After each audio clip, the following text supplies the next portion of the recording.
सर्वांना कल्पना आहे की सर्वात जास्त आज जर कुठल्या गोष्टीची आवश्यकता असेल तर ती अफोर्डेबल केअरची आवश्यकता आहे। प्रत्येक व्यक्तीला उत्तम अशा प्रकारच्या चिकित्सेचा त्या ठिकाणी त्याची उपलब्धता असली पाहिजे आणि ती परवडणारी देखील असली पाहिजे।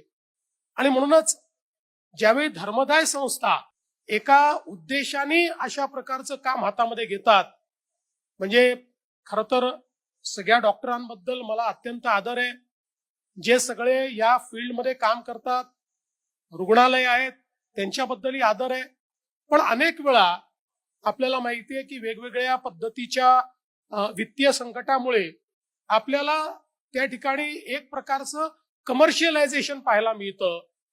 पण कमर्शियलायझेशनची सगळी संधी असताना केवळ सेवा म्हणून एखादा उपक्रम कसा केला पाहिजे हे जर आपल्याला पाहायचं असेल तर ते पंडित दीनानाथ मंगेशकर रुग्णालयाच्या माध्यमातून आपल्याला त्या ठिकाणी पाहायला मिळतं।